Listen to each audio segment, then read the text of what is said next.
അപ്പൊ ചേച്ചി നമുക്ക് വിശേഷങ്ങളുടെ ഇടയിൽ ചേച്ചിയുടെ ഫാമിലിയെ കുറിച്ചിട്ട് നമ്മളൊന്നും ചോദിച്ചില്ല. പക്ഷെ അതിൽ മെയിൻ ആയിട്ട് ഇപ്പൊ സ്റ്റാർ ആയിട്ട് നിൽക്കുന്നത് മകൻ തന്നെയാണ്. അത് രണ്ട് മക്കളാണ്.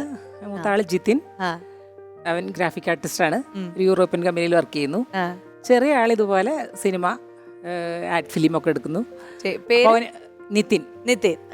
അപ്പം മീഡിയ സ്റ്റഡീസ് അവൻ പഠിച്ചത്, ജേർണലിസ്റ്റ് ആണ് അവൻ എടുത്തിട്ടുള്ളത്. അങ്ങനെ അവന് സിനിമ സംവിധാനം ചെയ്യണം എന്നുള്ളൊരു ചെറിയ ആഗ്രഹം വന്നു. അപ്പം എൻ്റെ അടുത്ത് ഞാനൊരു കലാകാരിയാണ്, ഞാൻ ഇതുപോലെ തന്നെ ഒക്കെ പറയുന്ന. അപ്പം അവൻ പറഞ്ഞു എനിക്കൊരു സിനിമ സംവിധാനം ചെയ്യണം എന്ന് പറഞ്ഞു. ഞാൻ പറഞ്ഞു സിനിമ സംവിധാനം ചെയ്യാൻ അത്ര പെട്ടെന്ന് അങ്ങനെ ചെയ്യാൻ പറ്റില്ല, നീ ആരുടെയും കൂടെ ഒന്നും പോയിട്ടില്ലല്ലോ. പറഞ്ഞു കൂടെ പോകേണ്ട ആവശ്യമുണ്ടോ ഇതൊക്കെ ചെയ്യണമെങ്കിൽ? ഞാൻ പറഞ്ഞു തീർച്ചയായിട്ടും വേണം, എക്സ്പീരിയൻസ് വേണമല്ലോ എന്നാണ്. അങ്ങനെ നിൽക്കുന്ന സമയത്ത് ഞാനത് അത്ര കാര്യമായിട്ട് എടുത്തില്ല. പിന്നെ അവൻ പറഞ്ഞു ഞാൻ തന്നെ. അപ്പം ഞാൻ ആരാ പ്രൊഡ്യൂസർ എന്ന് ചോദിച്ചു. ഞാൻ തന്നെ. നീ പ്രൊഡ്യൂസറോ? എങ്ങനെ, എത്ര രൂപ, എവിടുന്ന പൈസ നിനക്കെന്ന് ചോദിച്ചു. അതൊക്കെ എൻ്റെ കയ്യിലുണ്ട്, ഞാൻ ഉണ്ടാക്കും, പപ്പ എനിക്ക് കുറച്ച് തരും. പിന്നെ ഞാൻ പറയാം എടാ സിനിമ എടുക്കുക എന്ന് പറഞ്ഞാൽ ഇത്ര ചെറുതായിട്ട് കാണല്ലേ നീ? ഞാൻ പറഞ്ഞു എത്ര രൂപ ഉണ്ട് നിൻ്റെ അടുത്ത്? അതൊരു 10-65,000 രൂപ പോരെയെന്ന് ചോദിച്ചു. 65,000 രൂപയുണ്ട് ഒരു സിനിമയോ? നീ എന്താ ഈ പറയുന്നത്? എനിക്ക് കേൾക്കണ്ട നിന്റെ വർത്തമാനം എന്നിട്ട് ഞാൻ പോയി. പിന്നോട്ട് മമ്മത് മാറ്റി പറയും കേട്ടോ എന്ന് പറഞ്ഞു. ആ മാറ്റി പറയുമ്പോൾ അപ്പം നോക്കാമെന്നും പറഞ്ഞു. പിന്നെ ഒരിക്കൽ വന്നപ്പോഴാണ് പറഞ്ഞത് എനിക്ക് ഇതുപോലെ ആരുടെങ്കിലും കൂടെ ഒന്ന് അസിസ്റ്റ് ആവണം എന്ന്. ഒരു കോളേജിൻ്റെ ഒരു വെക്കേഷൻ ടൈം ഉണ്ടായിരുന്നു.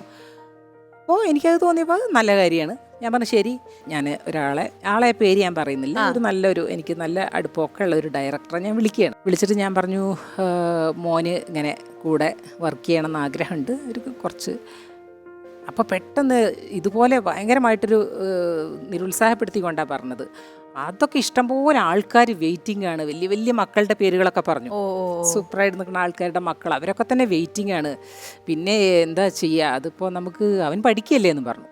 എന്നാൽ പഠിച്ചു വരട്ടെ, പഠിച്ചു വന്നിട്ട് അവൻ കൂടെ നിൽക്കട്ടെ, ഒരു ദിവസം വരാൻ പറയൂ, കാണാൻ, ഞാൻ സംസാരിക്കാന്നൊക്കെ പറയണേ. എനിക്ക് വല്ലാത്തൊരു വിഷമായി, ഞാൻ ഒരാളുടെ കാലും പിടിക്കാത്ത ആളാ. അപ്പം ഞാൻ പറഞ്ഞു വിട്ടേക്ക് മോനെ, ഇത് വേണ്ടാന്ന് പറഞ്ഞു. അപ്പോൾ അവനും പറഞ്ഞു എന്നാൽ ഇനി ആരോടും ചോദിക്കൊന്നും വേണ്ടാന്ന് പറഞ്ഞു. ഇനിയാണ് അവനിത് ഈ പ്രൊഡ്യൂസ് ചെയ്യണം എന്നൊക്കെ പറഞ്ഞു വന്നപ്പോൾ ഞാനത് വിശ്വസിച്ചില്ല. ഒരു ദിവസമുണ്ട് ബാഗൊക്കെ പാക്ക് ചെയ്യുന്നു.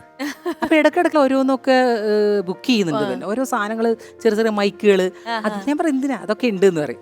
അങ്ങനെ ഇതൊക്കെ വാങ്ങി കുറേ കുട്ടികളെല്ലാവരും കൂടെ ബോംബെയിലേക്ക് പോവാ. ഞാൻ പറയാം എങ്ങോട്ടാ പോണ് നിങ്ങൾ എന്ന് ചോദിച്ചു. പറഞ്ഞു ഞങ്ങൾ സിനിമ എടുക്കാനാ. ഞാൻ പറഞ്ഞു സിനിമ എടുക്കാനോ? ഞാനപ്പോൾ കളിയാക്കി ചിരിച്ചു കേട്ടോ, അങ്ങനെ കളിയാക്കി ചിരിച്ച്. അങ്ങനെ ഈ കുട്ടികളെല്ലാം കൂടെ പോയി മുംബൈക്ക് പോയി. ബോംബെ ആ ഒരു സൈഡിലെവിടെയാണ്. ഇവരെടുക്കുന്നത് മലയാളമല്ല, മറാഠി സിനിമയാണ്, മലയാളം കൂടിയല്ല.